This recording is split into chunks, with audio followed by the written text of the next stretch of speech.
안녕하십니까. 발표를 맡은 데이터 사이언스학과 20학번 신대섭입니다. 지금부터 데이터 문제 해결 및 실습 3팀 혈당 예측 경진대회에 대해 발표 시작하겠습니다. 목차는 다음과 같이 대회 소개, EDA, 베이스라인 모델, 성능 개선, 최종 모델, 결론으로 이루어져 있습니다. 저희가 참여한 대회는 혈당 예측 경진대회로 6시간 동안의 데이터로 1시간 후에 혈당을 예측하는 대회입니다. 다양한 요인들이 혈당에 영향을 미쳐 혈당을 예측하고 관리하는 것은 복잡합니다. 이 대회는 새로운 데이터를 활용해 이러한 한계를 극복하고 예측 성능을 개선하는 것을 목표로 합니다. 제1형 당뇨병 환자들은 체내 인슐린 부족으로 혈당을 직접 관리해야 하는 어려움이 있어 혈당 변화 예측은 제1형 당뇨병 환자 관리에 필수적입니다. 효과적인 알고리즘 개발은 환자의 어려움을 줄이는 데 기여할 수 있습니다.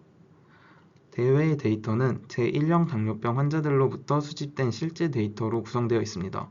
대회 이후 데이터는 연구 목적으로 공개될 예정으로 의료 분야 발전에도 기여할 가능성이 큽니다. 혈당 수치는 당뇨병 진단과 관리의 핵심 지표입니다. 정상 범위를 벗어난 혈당은 다양한 합병증을 유발할 수 있어 지속적인 모니터링과 관리가 필요합니다. 정확한 혈당 수치 예측은 환자의 생활습관 개선, 약물 투여 최적화, 합병증 예방에 도움을 줍니다. 또한 의료진의 효율적인 치료 계획 수립을 지원하는 의의를 갖습니다. 기존 방법들은 개인의 다양한 요인을 충분히 고려하지 못하고 실시간 데이터 반영이 어려웠습니다. 또한 복잡한 비선형 관계를 모델링하는 데 한계가 있었습니다.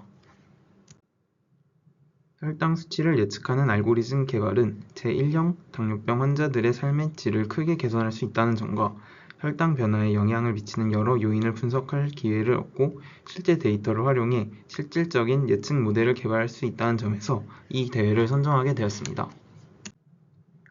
이 대회에서의 데이터는 영국에서 1형 당뇨를 가진 젊은 성인을 대상으로 수집되었습니다. 연속 혈당 모니터, 인슐린 펌프, 스마트워치로 측정된 혈당, 인슐린 사용량, 섭취 탄수화물, 활동 데이터를 포함합니다. 각 샘플은 5분 단위로 집계된 과거 6시간 데이터를 바탕으로 1시간 후 혈당 수치를 예측하는 데 사용됩니다. 학습 데이터는 9명의 초기 3개월 데이터를 포함하며 연속적이고 중첩된 형식으로 제공됩니다. 17만 7,024행과 508개의 열로 이루어져 있습니다. 테스트 데이터는 나머지 15명의 데이터를 사용하며 중복 없이 무작위로 정렬되어 데이터 유수를 방지하고 3,644개의 행과 507개의 열로 이루어져 있습니다. 타겟값의 분포를 시각화해 보았는데 타겟값이 편향되어 있는 것을 확인할 수 있었습니다. 편향을 해결하기 위해 로그 변환을 해보았더니 정규 분포를 따르는 것을 확인했습니다. 이에 따라 더 나은 성능을 볼 수 있도록 타겟값을 로그 변환하기로 결정하였습니다. 다음으로 결측치를 확인해 보았는데 90% 이상이 결측치인 열이 있을 정도로 굉장히 많은 결측치가 있는 것을 확인했습니다. 수치형 데이터와 타겟과의 상관관계를 확인해 보았습니다. 혈당, 인슐린 투여량, 탄수화물 섭취량, 심장 박동수는 양의 상관관계를 보입니다. 혈당은 예측 시간에 가까워질수록 상관관계가 커지고 탄수화물 섭취량은 약 3-4시간 전에 상관관계가 크다는 것을 확인할 수 있었습니다. 그리고 소모 칼로리는 음의 상관관계를 가지며 걸음수는 시간에 따라 양의 상관관계에서 음의 상관관계로 바뀌는 점을 확인해 볼 수 있었습니다. 저희는 베이스라인 모델로 오토ML을 사용하기로 했습니다. 오토ML은 시간 소모적이고 반복적인 기계학습 모델 개발 작업을 자동화하는 프로세스입니다. 모델 품질을 유지하면서 확장성, 효율성 및 생산성이 높은 ML 모델을 빌드할 수 있습니다. 베이스라인 모델에 사용한 오토ML 라이브러리는 오토글루온입니다. 아마존 웹 서비스에서 개발한 라이브러리로 모델을 여러 계층으로 쌓아 계층별로 훈련하는 스택 앙상블을 활용합니다. 이 프로세스는 아웃오폴드를 사용해 다양한 방식으로 데이터를 분할하여 과적합을 완화합니다. 베이스라인 모델 학습 결과입니다.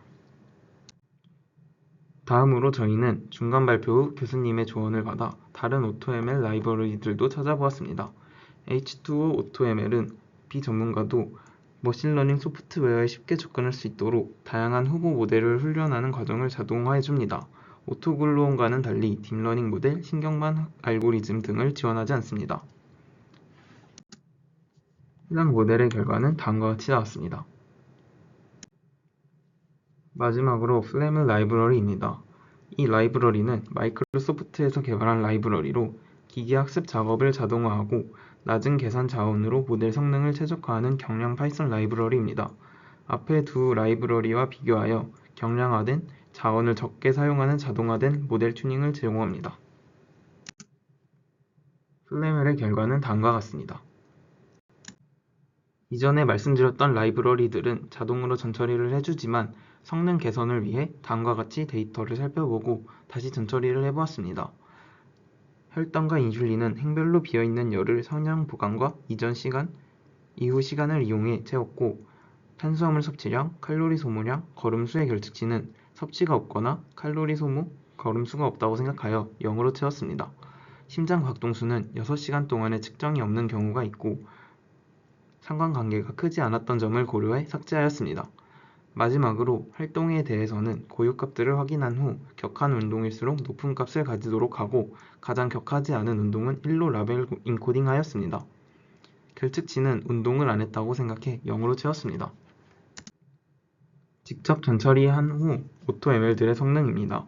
오토글루온은 성능이 살짝 낮아졌지만 H2와 플래멜에서는 성능이 좋아진 것을 확인할 수 있었습니다. 전처리한 데이터를 바탕으로 저희는 오토ML이 아닌 다음과 같은 트리기만 모델들도 사용해 보았습니다. XGBoost 모델은 그레디언트 부스팅 방식 모델로 정교한 튜닝 옵션과 뛰어난 예측 성능이 특징입니다. 이전 트리에서의 오차를 기반으로 가중치를 수정하고 다음 트리가 사용하도록 하는 방식입니다. 라이트GBM 모델은 그레디언트 부스팅 방식의 모델로 빠르고 메모리 효율적이며 대규모 데이터셋에서도 높은 성능을 보입니다. 라이트GBM은 리프아이즈로 트리를 생성하여 XGBoost보다 학습 속도가 빠릅니다.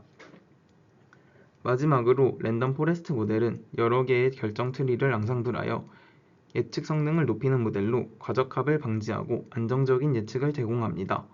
피처를 랜덤으로 뽑은 후 트리를 생성하여 과적합을 피할 수 있습니다. 다음은 각각 모델들의 성능입니다.